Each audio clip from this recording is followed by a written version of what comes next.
Hello and welcome to Millennial Moms Unfiltered. Today we're going to be talking about ADHD because we talk about ADHD a lot, but we're going to just dedicate an episode to really getting in there about it. So without further ado, let's get into it.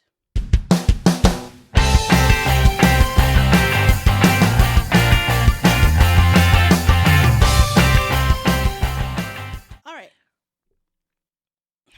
When were you diagnosed with ADHD? When was I diagnosed with ADHD? When I was like 16. Okay. And it didn't really do anything for me at that point because I was just like not taking meds, and I was just like, I don't need meds to do this because fuck big pharma, and really was just on that wave. So yeah. I briefly took meds for it, and then stopped, and I didn't really pay attention or try to understand ADHD until like my mid-20s. Okay. And you're currently going through official channels for a diagnosis. Yeah. How has that impacted your life? So yes, I'm going through the channels for the official diagnosis now. ADHD has impacted my life, my whole life, and I'm learning lots about myself. When I was like in the second grade, my second grade teacher suggested to my parents that I should be evaluated, and I was said they were told basically I was like borderline, so like they could not treat. I was very high functioning, very good at masking. I'm a girl, so girls have Right. way. I wish I had the statistics on this, like, because we didn't prep. prepare as much as we would have liked for this one. We're mostly just going to talk about our personal experiences. But I know that girls have Are a way much harder underdiagnosed. time getting a diagnosis as children. We get late diagnosed with diagnoses.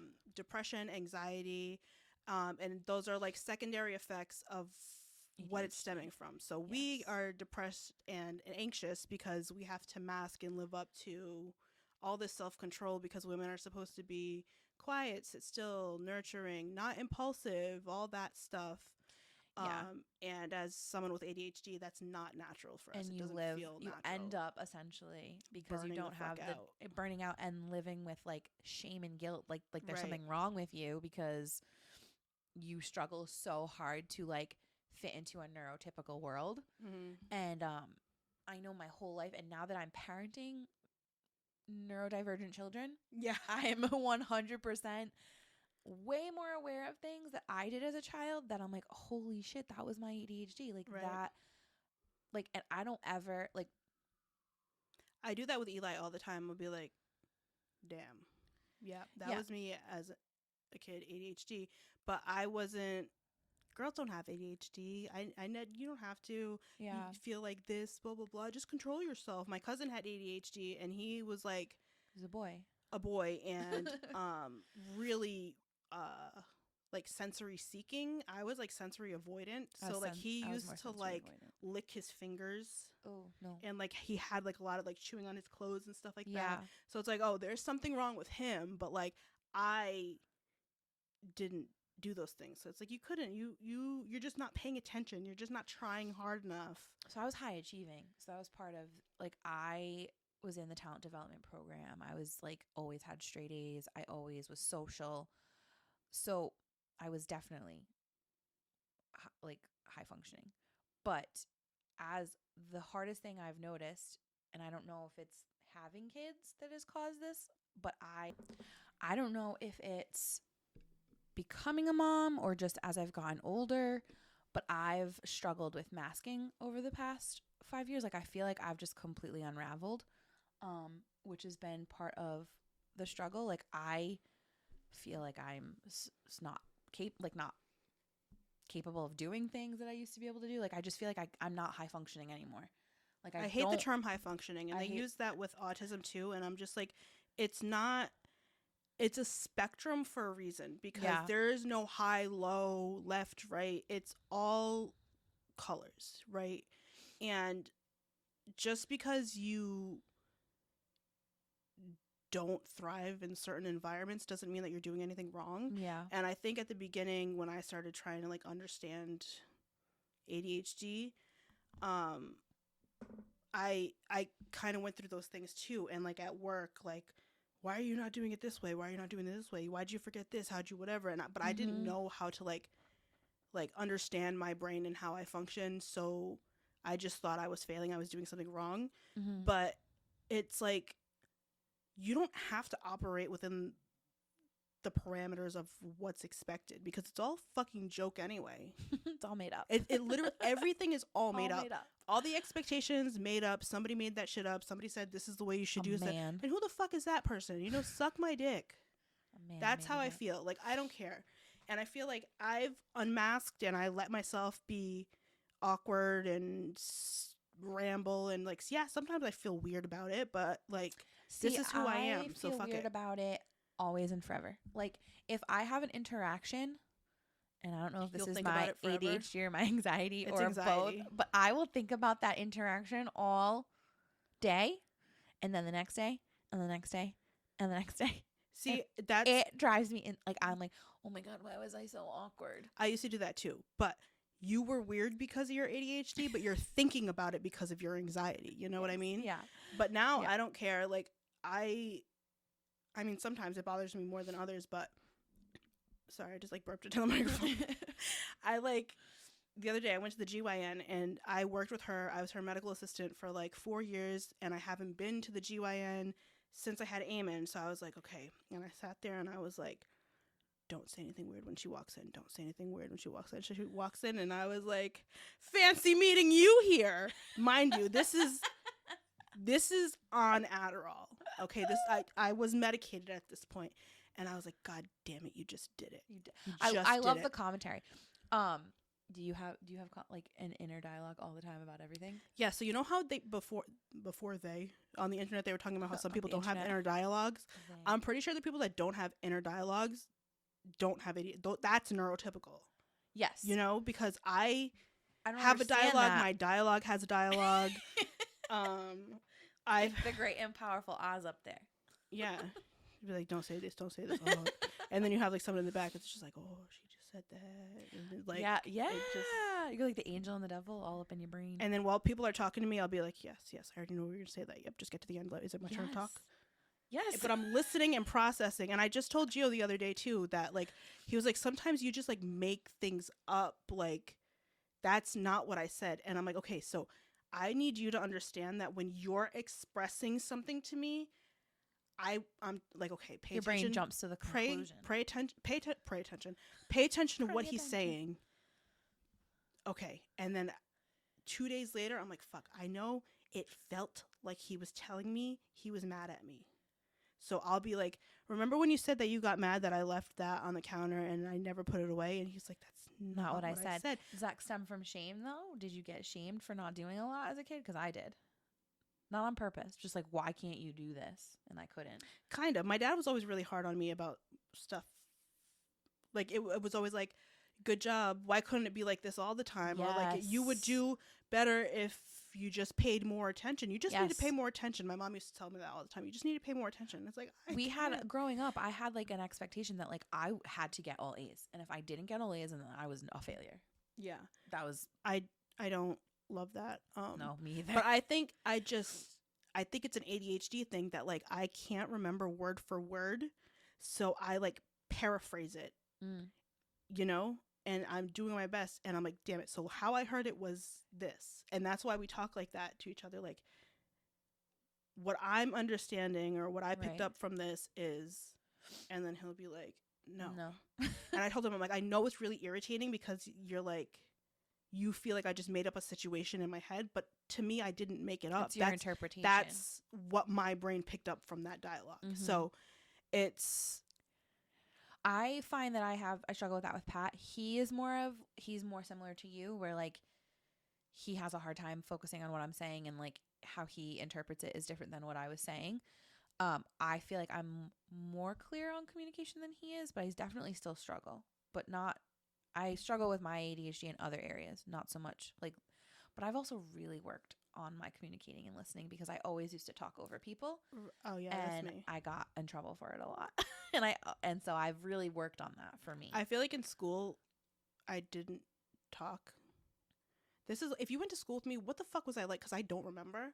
But I feel like I wasn't super outgoing, and I would have like impulsive things, and people would be like, "Damn, that's not her usual."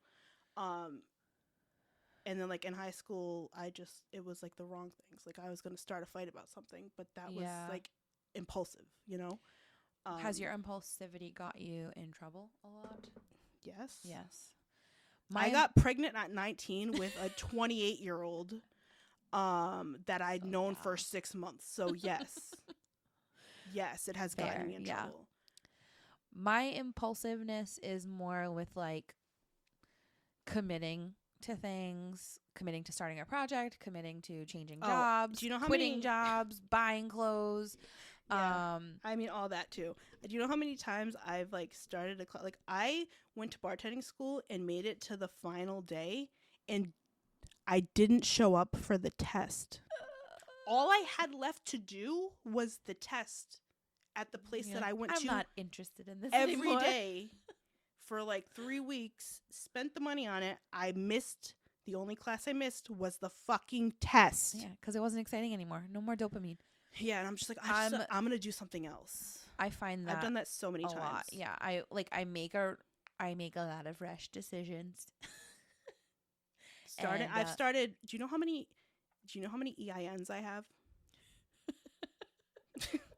Do you know how many businesses I've started? Do you know how many employees I could have? And then 2 days later, I was like, nah, nope. I find that I've never done anything like I'm not recklessly impulsive. Right. Like I'm not dangerous. Controlled impulse. It's my anxiety. Coloring hair, cutting hair, piercings, tattoos. Mm-hmm. I used to have lots of clothes. Piercings. It's always a piercing. I feel like I want a piercing really bad. I feel like I want to get my nose pierced again. I want my septum pierced. Yeah. I wish I could pull that off. I don't think I can. I don't like my nose for it. I think you could too. I think my nose is too like buttony, so I feel like I could get away with like another. This is ADHD in action, guys. Yeah, I was thinking about it the other day, and also I still want my finger tattoos that I forgot about, and then Haley reminded me of it. Finger tattoos. Was it Haley? Someone did. What do you want on your? I don't know if you've ever known these. Yeah, and then you talked about blowing out, and the heart blew out. But these are my peace, love, and equality tattoos. Fingers. Gio has an equality tattoo on his leg. That's my equality, but I do this a lot. He was like, why don't you just get a mustache? I was like, bro, I wanted a mustache finger tattoo so bad. So bad. But I don't know. I never got like anything because I was like, I need to be professional. It's like, bitch, where are you professional? Stupid. I know. I thought the same thing until I just was like, on what planet are you professional? So I don't know. I want to do some things, but I don't know what. Yeah. I'm definitely the urge. I'm definitely a show up and figure it out at that point. Jump and build the parachute on the way down. That's what I always say. Yeah, I actually never said that. I'm like too anxious for like anything too crazy. That definitely. I think I'm definitely a small tattoo kind of guy. You know, like the biggest tattoo I have is the bird on my ribs, and that's probably gonna be my biggest tattoo. I wish I was covered. I love them. Okay, so back to ADHD. So exploring the diagnosis. I've been on, so even though I haven't had a formal diagnosis from a psychiatrist, I have been prescribed medicine from my PCP, and I have been told from multiple therapists that I'm pretty classic ADHD. So I have been treated for it. I don't like, so I took Vyvanse. Vyvanse, I feel like people have a lot of like adverse reactions to. Yeah, I was not. I really liked Vyvanse, but I have to pay for that out of pocket, and no, I'm not. So right now I'm on 30 milligrams of just regular Adderall, but I break it in half, so I'll take 15, and then by like 2 p.m. it wears off, and then I'm like, if I need that, if I have something to do later on in the day, I'll take it. And I don't take it on weekends, except for now. Like, I'll take it when I have to, like, focus on getting shit set up and all that. But it's life changing. I don't want to say I'm a completely different person, but like I can get shit done. I feel like I would benefit from medication. I have a really hard time with motivation, and like unless I'm getting an obvious like dopamine hit, Right. I struggle with it. But I also I get distracted very easily, which is it's not just like I lack motivation. I get so distracted. I noticed the other day You're running in circles. I've been going crazy doing laundry, and I have been saying out loud every time I get up to go do something, like I actually am like, get the laundry, get the laundry, get the laundry, like a reminder over and over. I have to say it out loud. And while I was doing it, I was fully aware of everything that like caught my eye that I stopped and got distracted by, but I kept saying get the laundry out loud. So I didn't go off track, but I was 100% recognizing all of the things that would have gotten me off track and like baffled by it. And your internal dialogue that some people just don't have, that I don't understand, was like rapid firing other stuff as I was saying out loud. See, I don't know how you can even, I don't know how you're doing it. Because I would have never been able to start a business of any kind. I wouldn't have been able to do anything. Yeah, and right now I can get by on doing certain things without taking Adderall because I have taken Adderall and I've learned so much from doing so many things that I can kind of get through it, but it's not top tier work at that point, and like I'm aware of it. Yeah. And I don't know, and people will be like, it's like taking meth, and it's like, okay, so this is one of those things that like, yes, it might be in the same family, but what's missing from that is actually super vital to making it meth. You know what I mean? And it annoys me that I have to fucking call for refills every month. Yeah, it's really frustrating. Because I have to like remind myself to do it, and it's like, damn. It should be on autofill. And when they're like, people not aware because it's a controlled substance. I know. So it's like, but who are we really doing that for? Because if you need Adderall, you're gonna forget. 100%. You know what I mean? And that's how I feel even about like therapy appointments and even like the evaluation itself. Like, because it's not just call the pharmacy. I have to call my doctor's office.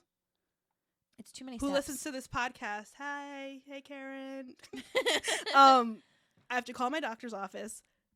They have to send it over. So it's like, if I don't call in the right time, then I could be like a day or two without it. And like, hopefully, oh my God, one time I had a live training and I couldn't get my Adderall because I had to go in for an appointment because she went to a new office.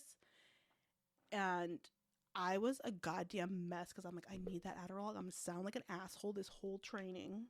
And I got it. And like, I was just so flustered, like, because I didn't have enough time to prep and I had to go to that appointment. And I actually backed up into a mailbox. Oh, no. Do you get, when you're like bad. Completely overwhelmed, do you get really flustered and like mess a lot up, like back into a mailbox? Or like, yes, I get so flustered and then it just gets progressively and then I get sweaty, worse. and then I can't stop thinking about how much I'm sweating. And that's how I'm like when people see me, if I'm like, I don't know, flustered, which is like not recently, not so much. I feel like I've done a lot of work in being able to regulate emotions and stuff like that. But I'm like, in the past 3 years, people that see me just like, they must be like, damn. Like, if I run into people that I know, like, I look like a hot mess. But then it always shocks me when I hear like my friend Lauren's like, you're like really inspirational. Like, you used to look up to me and think I was like the inspiration, but like I look up to you and it's like you're not scared to take chances, and like you've done so many things. And I'm like, you don't think I'm a hot mess? Yeah, my mom told me that like my like willingness to take chances is like a huge benefit of. I'm like, oh really? Yeah, I feel like it's I mean, it has worked out, and I have run a business, and there are days where I feel like I am like on top of the world, but I have definitely, I'm saying like the past 5 years has been I'd say the past 3. I wouldn't chalk it up to just becoming a mom, because after Maeve I was still pretty good. I really think it was the second, a pandemic, Yeah, the perfect postpartum storm. depression. Like, it was the perfect storm of like, I can't do this anymore. Like, I can't keep up this like charade. I'm not okay. I'm struggling. This is way too overwhelming. I can't handle being a mom and keeping up with this house and have a job and keep up with my friends and keep up with my family. Like, the demands have just like gotten to me, and I have shut down so many times. And it's just, and I'm so much more aware of like, I want to say my shortcomings, and I feel like it's annoying to say that because like it's only shortcomings if you let it be that way. If you don't like, and yes, I don't fit into a neurotypical world. Like, my brain doesn't function the way other people's do. I've had this conversation with my mom. Like, my sister definitely has a more neurotypical brain. She's very organized. This is how it works for her. Like, she doesn't see the same things the way that I see them. But that doesn't mean that I'm wrong. It just means that our brains are different. And like, and I think that's like shame that is put on us. Like, just by being, like, society thinks that if you don't or can't operate within certain parameters, that it's not the right thing. And you have to like unlearn all of that, just like you have to unlearn fat phobia and transphobia and everything. Like, everything that we're told that is different is wrong. It's the same thing with being a neurodivergent. It's hard for me now, being almost 35 years old, and I have said this multiple times to my therapist. I wish, and now I'm a parent, so I'm way more aware of it. I wish that there had been alternative ways for me to learn things. I wish that it was, hey, she's not just lazy. She's not just this. She's not just that. Maybe she's distracted. Maybe she struggles. Maybe she needs someone to help her clean her room. She needs like a body double. Like, I think I love my parents. They did the best they could, but I was not parented in a way for a child who was struggling. I was told to just do what I was expected of me, and I had a hard time. A big thing about this is that there hasn't been like new ways of looking at and understanding, and we're only recently within the past like 10 years getting to a place in psychology that we're acknowledging these kind of things, and it's more normalized to explore different avenues. And like when our parents were kids and parenting, they only knew what they knew, and it always comes back to that. So yeah, we were kind of like the test dummies in those situations, but I think that we're in a place now that it's getting there. We're getting there. You know what I mean? I'm so I make sure that my kids, like, they know that they can make mistakes. They know that, like, I acknowledge if something's hard, if I acknowledge if they need more direction. Like, and I ask them, like, are you having a hard time right now with cleaning up? Would you like me to tell you where things go? Would you like me to tell you what to start with first? Like, would breaking it down be easier for you? And they'll say yes. And like, and we explore more because I don't want them to feel like I don't want them to feel so stuck that they can't accomplish things just because they've only been taught only one way to do it. Right. And only one acceptable way to live. And it teaches them how to advocate for themselves and be able to check in with themselves and know what to analyze and ask for. And I try to do the same with my kids. Eli's really hard on himself. Like, I think his inner dialogue is pretty rough. And so I like let him, like, when we do art projects, like it's okay. Like, it doesn't have to be perfect. It doesn't have to look like mine. That's Maeve has yours. That too. Like, why doesn't mine look like yours? I can't fold it the right way, or like things like that. And he's just like, does that mean I failed? You know, like things like that. And I'm like, no, it's okay. Yeah. And then today I heard him tell Gio, he's like, I'm gonna bring my pencils with me everywhere I go because I'm gonna be an artist, and the kids are gonna grow up and they're gonna want to be just like me. And I was like, these are the things I say to him. And when you hear your kids repeat, it's so just like cute. Yes, it's working. And so Maeve has told me that she wants to be an artist also. So I think that, I don't know why we haven't gotten the kids together yet, but Maeve and Eli need to hang out because I think they would gonna have a great time. They would get along so well. Yeah. They'll start having competitions with each other. So when oh God, so like, yes, it's reassuring to like hear it out loud, like from your kids, that like, okay, so from what I learned from when I was a kid, and things that I needed to hear, especially being neurodivergent and seeing him, I'm pretty sure he has ADHD, and like hearing those things out loud from him at 5, I feel like I'm doing something right in those moments. Yeah. Well, you're reframing his negative self-talk, which is amazing. A lot of kids don't get that. I do that with Maeve all the time, and Killian too. And Killian, he's only 3, but I know that he's gonna struggle too. I can see it, but in a different way. Like you can see it with boys and girls. It's so obvious. But he cannot, like, he seems like he's in another world all the time. Like back to earth, dude. Because I cannot. And you watch it happen. It's like something good's happening in there. I know what that feels like. I know what that feels like. So delusional. Like he's just like la la la la.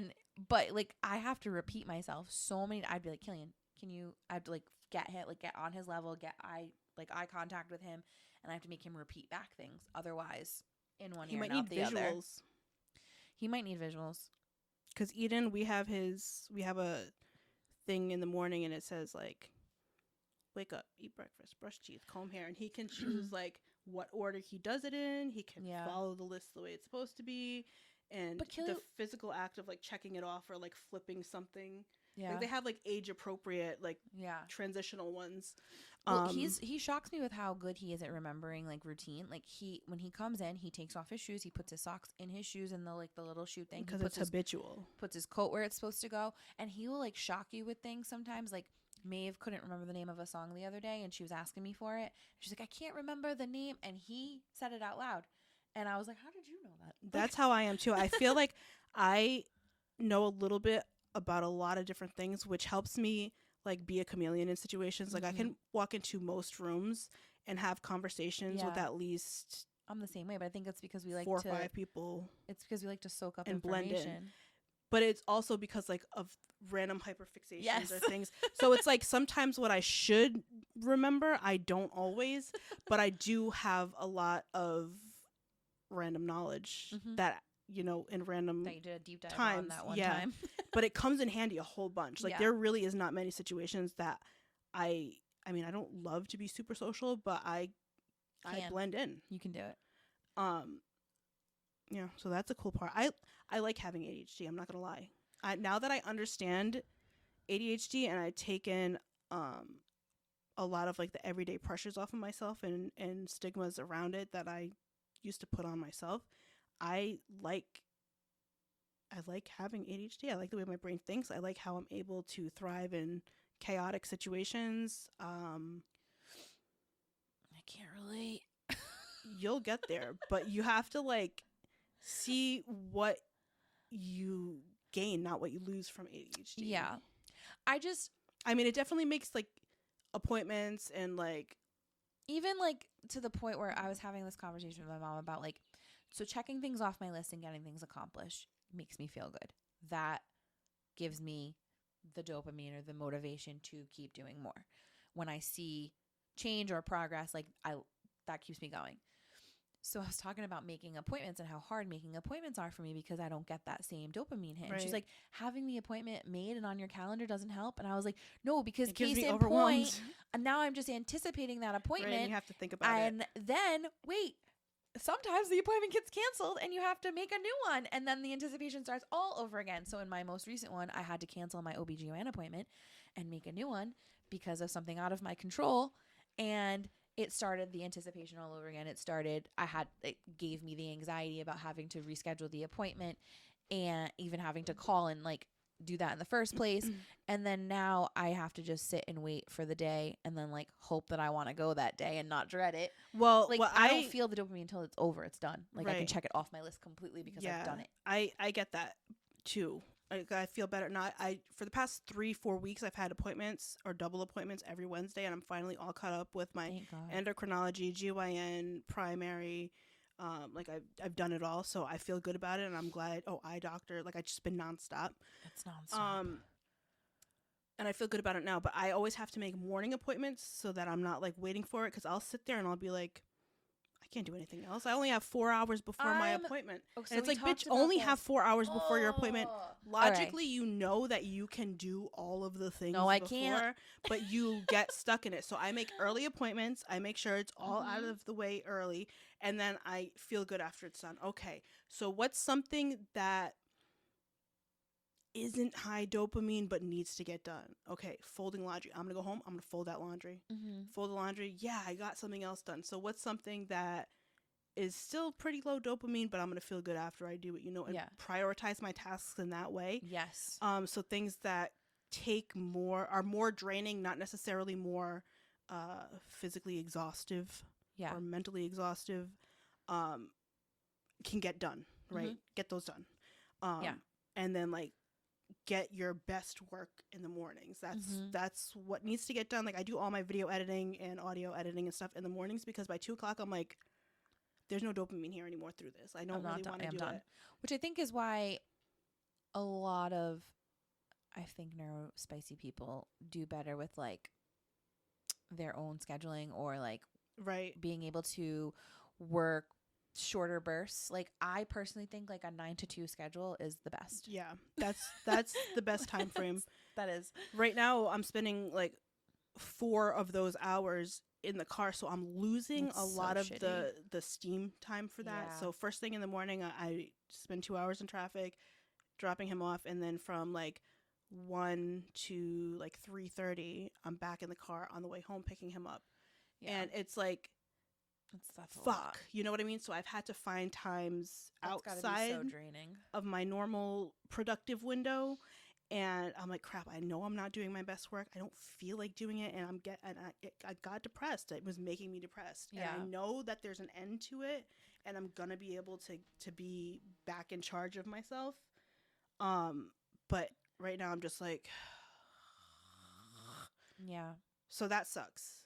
But being aware of it makes it suck less, because you're like, I know this is why I'm feeling like shit. Not like, why do I feel like shit, you know? My therapist and I were talking about, you just mentioned like feeling like you can't do anything else if you have an appointment in the day, like just completely paralyzed. I have that problem. Like if there's something on my calendar for a day, like today, we have the podcast, and I also have to take my Maeve to a birthday party Which later. I've already heard about 3 times. This is stressing me out so much. I know it is. I don't want to go do anything else today because I already committed to the podcast, and that's it. Like that's all I can do. I don't want to go to this birthday party, and it has nothing to do with the fact that it's a kid's birthday party. I really don't care that much, and it's literally down the street from my house. Right. I just because you can't stop thinking about it. I have to change my outfit. I have to change Maeve's outfit. I have to wrap a present. Like, how are you going to do that in time? I don't know. We only have an hour and a half. But anyway, the kids have a haircut at 2:40, and Gio's. Oh, it was supposed to be at 2:30. He told me 2:40, so now I have 10 extra minutes. I feel good about that. I feel like I can make that happen. So I was talking to my therapist about how like I really struggle with like committing to do anything else if there's something already on my calendar. I don't like double booking in a day, like that like sends my anxiety through. How are you doing multiple shoots in a day? You're not you seem so calm for how much anxiety you say. That people say that to me, and I guess I'm just really good at hiding it because I am not which calm. Sucks because it's all inside. Yeah, that really sucks, because even when we first started this podcast and I was setting up and I'm like basically crying about microphones, Brittany's like, it's gonna be fine. And I'm like, I think I work really hard at trying to stay calm, and definitely my anxiety comes in like bursts throughout the day.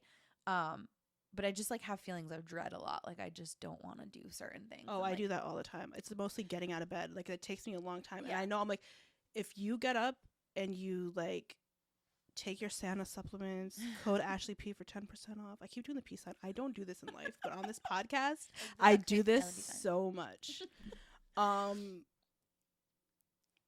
And take my Adderall. Like I can literally feel, and then I'll like sit down and be like, you like feel yourself right, charging up. Yeah, I'll sit down and be like, damn, I really don't feel like it's like Cinderella. Doing my skincare or whatever. And then I'm like, okay, you know what?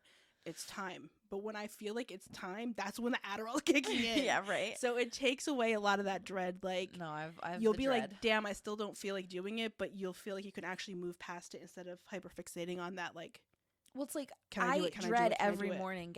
I wish I could sleep in every morning, but I have to take Maeve to school, and like it takes everything in me to not be like, you want to just stay home today? Oh, I know. Like, I am so bad. I know. At least I'm a good enough mom where I get up and take my kid to school because I really don't want to ever.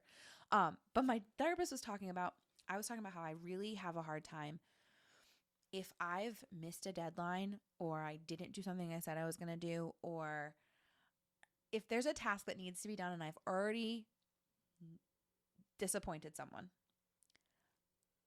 I do not do it.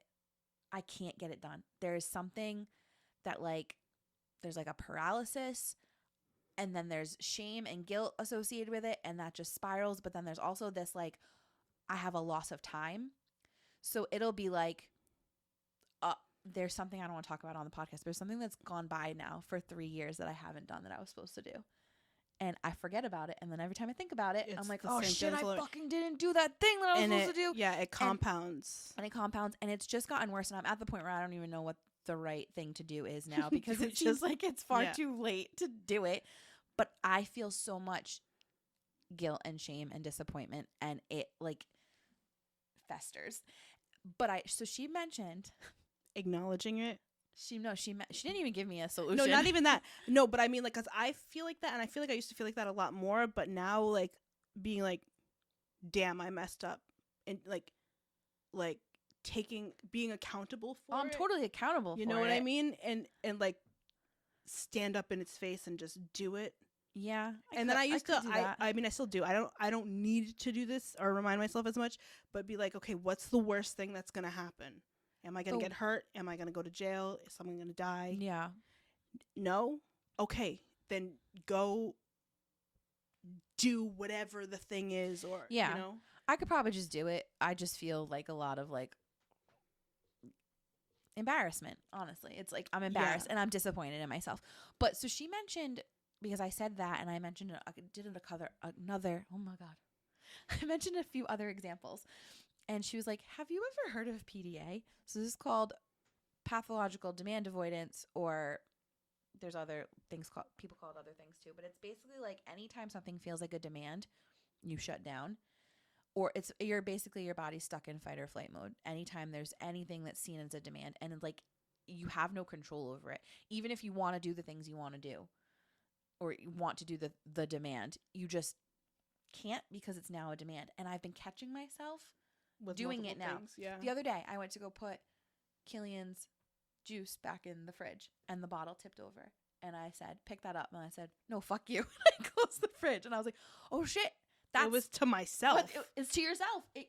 All the time I'll be like, once it becomes you need to do it, like you need to get up and so then have you ever to go up and go to that. If I reframe it like I really want to, that's gonna bring me a lot of joy. Or it's you know what, like, okay, so I feel like I have the opposite, because you know how that, like, it was like a big thing to be like, I get to work out today. I get to. I'm not there yet. I think I have. You to have be, to, though. yes, say that shit to yourself. But like when I say that shit to myself, I'm like, I will fucking punch you. I get to, because I'm grateful for it, and like I get the thought process behind it, but that irritates me more to be like, damn, I have to go do that. And it's like I'm not talking shit about anyone that does talk to themselves like that, or like feels a positive way talking to themselves about that, because I understand how it can help and like how the universe hears that. But when I hear that to myself, it irritates me. It irritates me too. Okay, well, that was my thought for you. Like, no, I mean, it might help with reframing. I've heard from, I need to pick that up. The research I've done has been more like, if you reframe it in a way that like you want to, or you get to, or like. What do you keep touching? It keeps changing the sound. I don't know. Maybe I don't know. Oh, that just muted. All right. Okay. So I don't know. I definitely have noticed it more. So it's like even things that you want to do, but if it feels like a demand, like showering, laundry, household tasks, going grocery shopping, brushing your teeth. Like I have struggled with every single one of those. Is this like in ADHD, or it's its own diagnosis? It is its own diagnosis. Oh fuck. Okay, so then that makes it even worse, because I always thought it was the paralysis from ADHD. With ADHD, those are all things that you struggle with. So then add the extra layer of it tends to be a thing that people who are already struggling with some sort of neurodivergence have, and it tends to go along with a lot of autism diagnoses. But it's its own diagnosis in the UK. Here, it's a profile of autism. So they have different diagnostic We've talked about this with Eden. But it's not oppositional defiance. Right. It's its own thing. But and that's how come what we're working on is giving him like more control over his schedule, like being able to do his checklist in whatever order he wants. You know, yeah. I'm going to give you 10 minutes till it's dinner time. They said providing you know what I mean? choices, like parenting kids with PDA, providing them with more choices, like, rather than like, hey, what do you want more for dinner? More autonomy, yeah. Be like, do you want chicken or steak for dinner? Yeah, that's how I... Which I feel like it goes hand in hand with ADHD, but it's basically tricking your brain. And I don't know if I necessarily have PDA, but just the fact that I have not been able to do this one thing that like is haunting me. But you're also hyperfixating on it. And it's also another, can we talk about with ADHD, the hyperfixations that don't only just come in special interest form, it comes in medical diagnoses. Like how many times I've convinced myself that I've had such and such, which is really annoying for doctors, I'm sure. But I won't bring it up to the doctor until I'm pretty fucking sure that that's what it is. Because a lot of times, like, I know that I'm hyperfixating on and I could be creating these symptoms. But then that's also... Do you have health anxiety with ADHD, or is that just me? Is that like a part of... I don't think it... I mean, I have health anxiety because I've health had issues. Well, fuck. Yes. Sorry, but also because I have two parents that died in traumatic ways. Yeah. So like that's added to it. Yeah. And I definitely, if I don't think about it, it's not there. You know? Yeah. So I'll avoid, that's how come I can't let myself avoid appointments, because it's like, you need to know if your PAP is going to come back normal. You know what I mean? You can't push that off for 5 years, because then you're at cervical cancer, you know? And shit like that. So that's how come I make my appointments early. I don't fucking stare at the calendar. I only put it in my phone because I don't check my phone calendar that often. And when it pops up, I'm just like, okay, I know this is coming up. I work with myself, so I like find loopholes to like fuck myself in a good way. Yeah. You know what I mean? Like I work around myself so that I'm not self-sabotaging, because I self-sabotage a lot with ADHD. I see I'm the opposite of you with appointments. Like I think I'm not good about them. But I have health anxiety, but I'm not good about my appointments. Yeah, but this was not overnight. I've been discharged from primary care offices for missing appointments several times. I swear to God, the past like 2-3 years has been when I really kept up with it, and I'm a fucking type 1 diabetic, and between pregnancies, I didn't even have an endocrinologist. Oh my gosh. I went to you know what I mean? It's bad. Yeah. But I always was able to get insulin. I luckily have ins in the medical community that I would be like, hey, can you just like prescribe me insulin? If I didn't, I would really have been fucked. Yeah. You know? And so like I said, this is a new thing, that like creating good relationships with the doctors that I do see, and finding ways to make myself go to these appointments, that's pretty new, because I've been in bad situations in healthcare that I did not need to be in. So it was not an overnight, and it was not natural for me. I think with the misdiagnosis and like the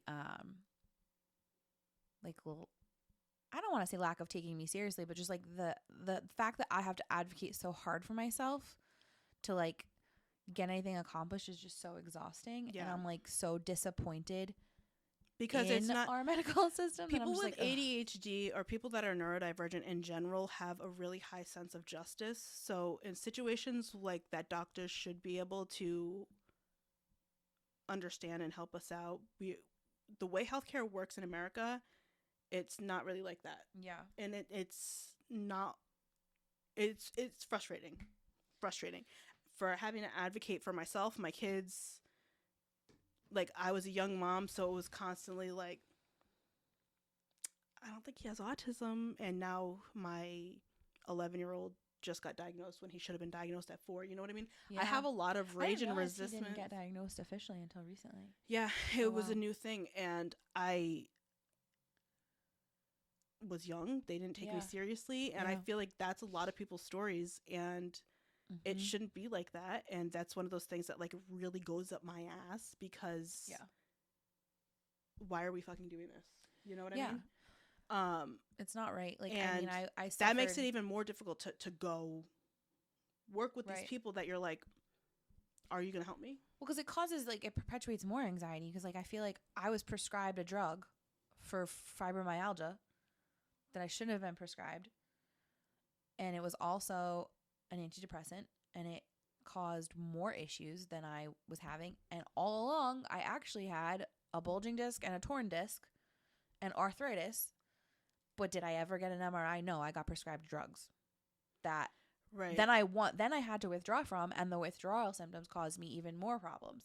So it's like, I'm so scared of even going on medication again because of that one time.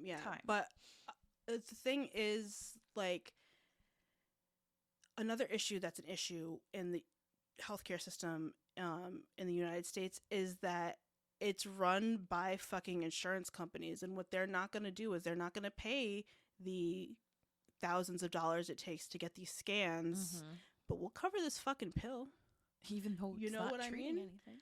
And it is super frustrating that you have to go, like, you know what the problem is. And there's been several times, even with my mom, when she was going through cancer treatment, we know this is the problem, but the insurance needs us to do this, this, and this before we get this test. She needs this test. We need to scan her brain for this.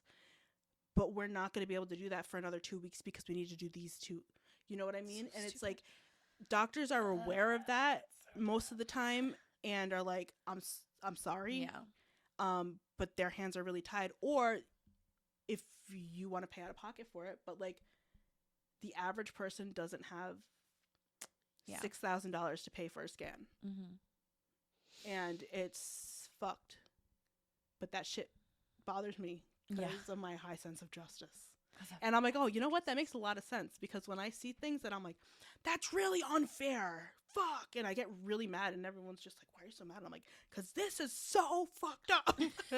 And everyone's like, yeah, we know it's fucked up. Like, but I'm just like, I get emotional. I do too. Which is actually part of PDA too. High sense of justice for people. If you have that demand avoidance, you have a high sense of justice. I have demand avoidance. It's when other people tell me to do stuff. Then I'm just like, so I think, did I send you the video of this is what PDA feels like, and it's a guy sitting. You did, but now I can't remember what it's about. So it's a guy sitting there, and his boss, he's like about to make a video about PDA, and his boss calls him. It's not real. Oh yeah, and then he's like, I can't do it. Hey, you got that video? You got that video coming for me? He's like, I'm working on it right now. He's like, okay, well, just get it done. Stop making excuses. And he hangs up. He's like, fuck you. Like, now I'm not gonna do it. I was doing it, but now because you told me to, no. Yeah. And I get like that sometimes. I feel like I used to do that a lot, and it's always I have a big problem with authority. Yes, I do too. Especially things like police and the justice system and all of that, and like teachers. I don't have that issue. I have like bosses more. Like bosses. It's any authority in some way. If I can tell you to go fuck yourself, I'm going to do it. Even if you didn't personally do something to me. I'm, mine was always with bosses. And I'm not proud of that. I know it's a problem. I know that it's immature, but like, if it's not though, particularly where in the United States, authority figures suck. And that's not me saying all cops are bad. Statistically, though, the statistics are the statistics. Plays out the same way 90% of the time. So I got a problem. Just saying. But yeah, like when I'm told what to do, that like if I'm already doing it, or if someone tells me how to do something and I already know how, I'm like, well, now I'm just not gonna do it. Yeah. Fuck you. But yeah. I mean, like, I got a ticket the other day because I definitely speeded through a red light on purpose to get to Starbucks. There was no Adderall involved. And I got pulled over, and he said, "You know why I'm pulling you over?" And I was like, "Yep." I know you saw that. I know why we're here.